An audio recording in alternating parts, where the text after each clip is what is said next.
Hello there, my name is Lice, and in this episode we're finally going to finish our series on rendering inside of Nomad Sculpt. Kept you waiting, huh? So now we're going to jump into post-processing, and it's that little iris icon on the top. You want to turn it on.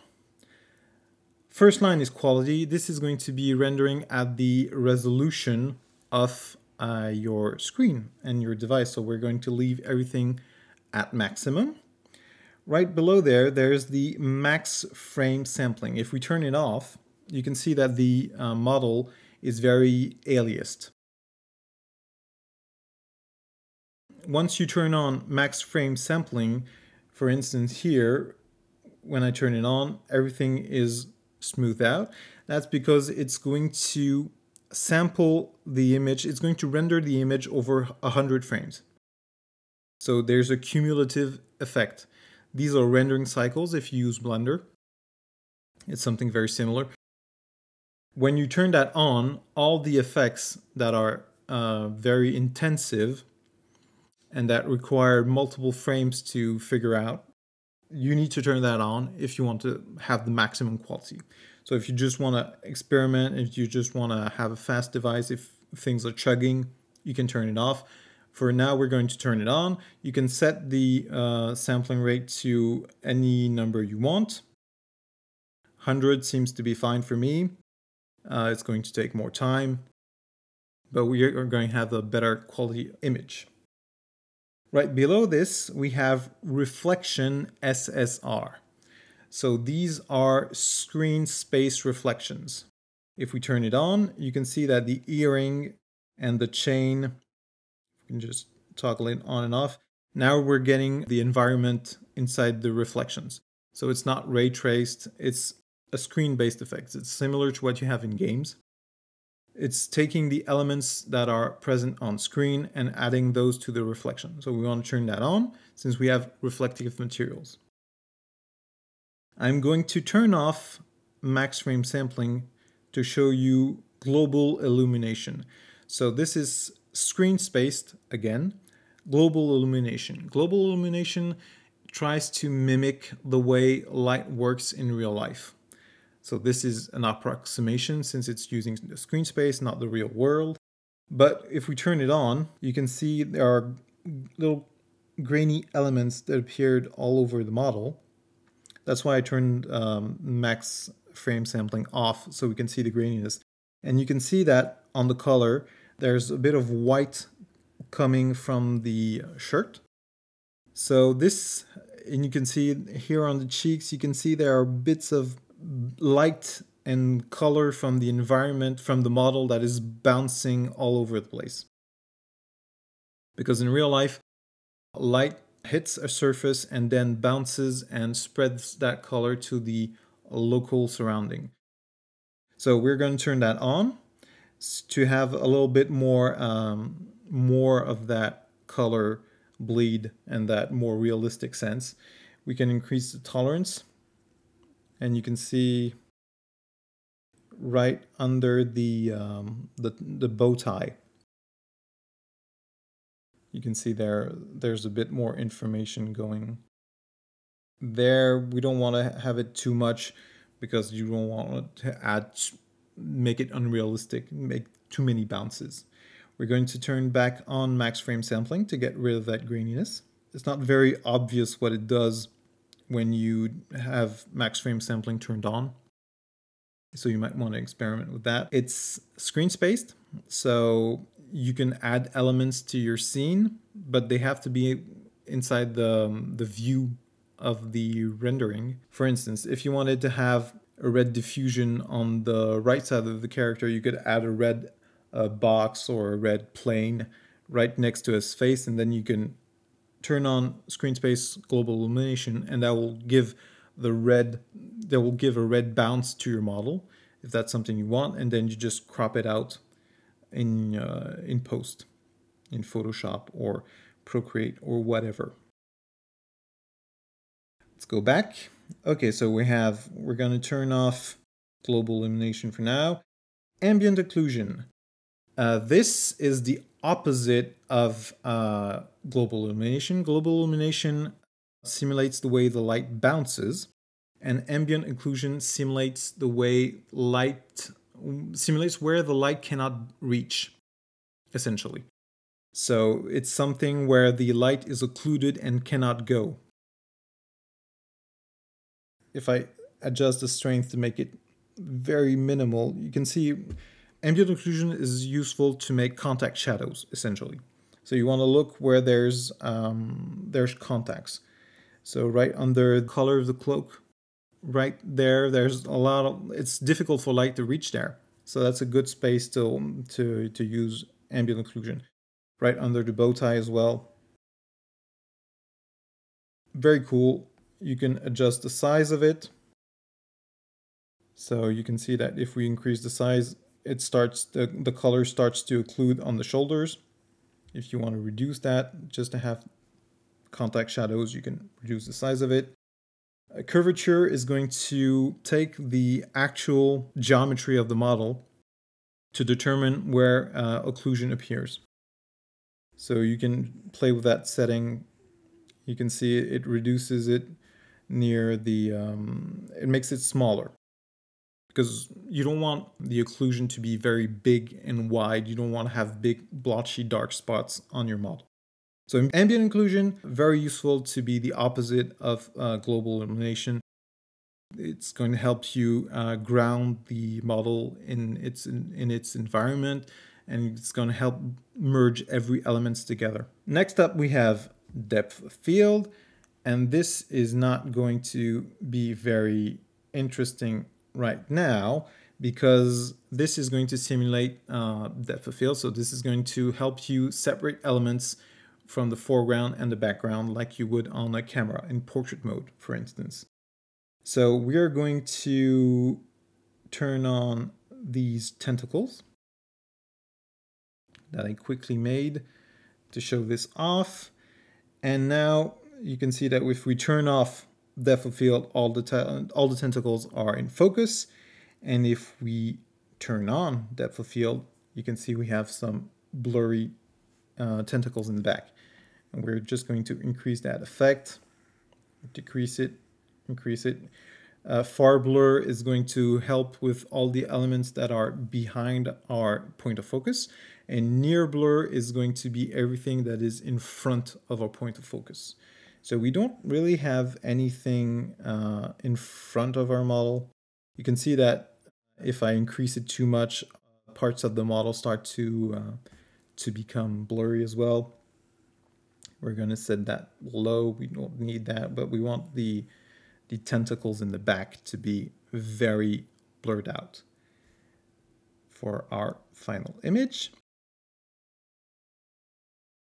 So depth of field, very cool, helps create a mood, but you need to have elements in various positions, foreground, background, middle ground, and so on. I'm going to turn that off. Blooming, pretty self-explanatory. It's a blooming effect.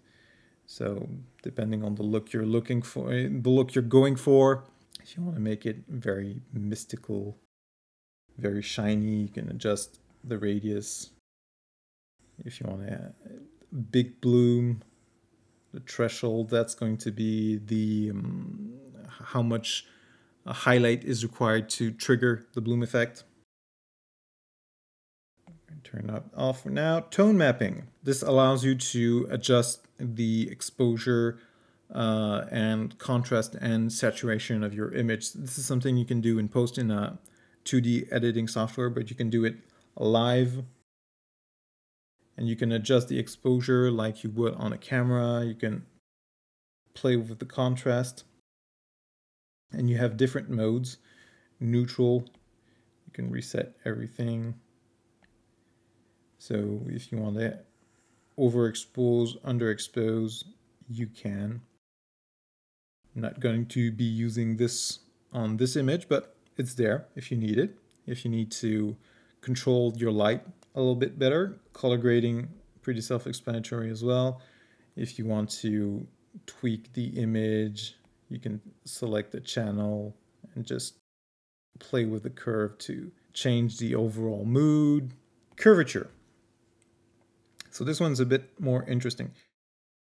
Curvature, talked about it in the ambient occlusion. This is going to take the information of the actual surface of the model to create either a bump map, that's going to be everything that is going outside, and a cavity map, that is everything that is carved in.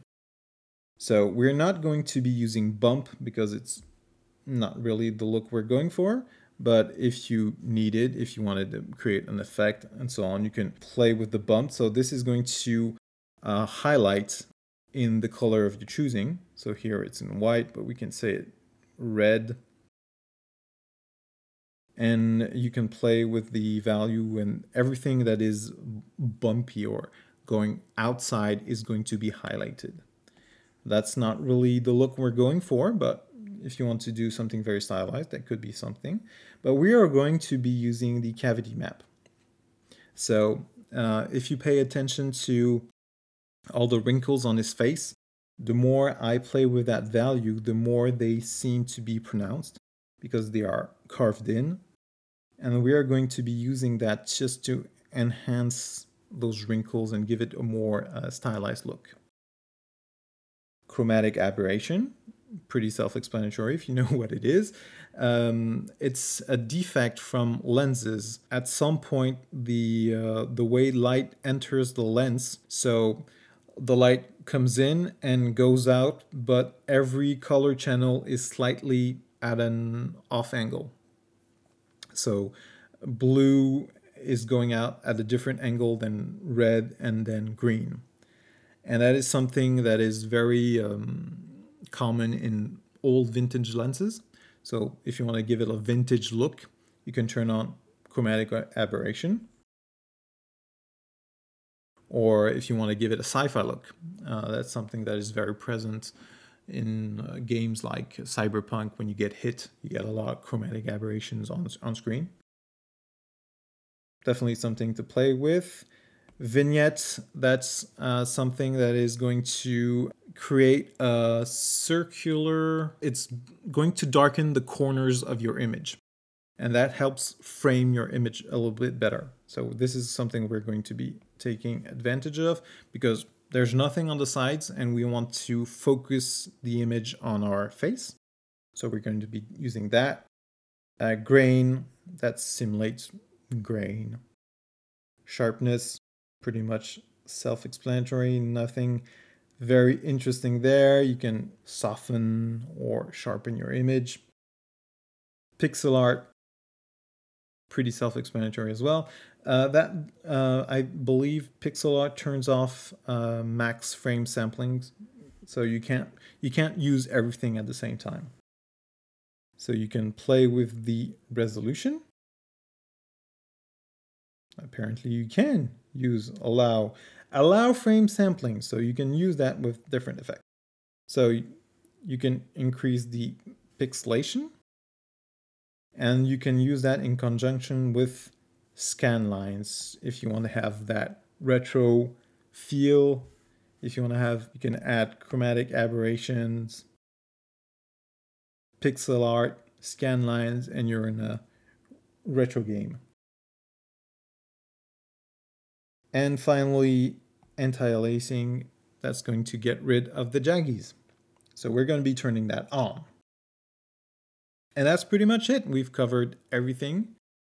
We're just going to now try and generate our final image. We are going to turn on global illumination. We're going to turn on ambient occlusion because we want that. Depth of field as well. Maybe blooming. Not sure about blooming. Curvature is still on. Chromatic aberration. Sure, why not? Vignette, definitely. We're going to center our model.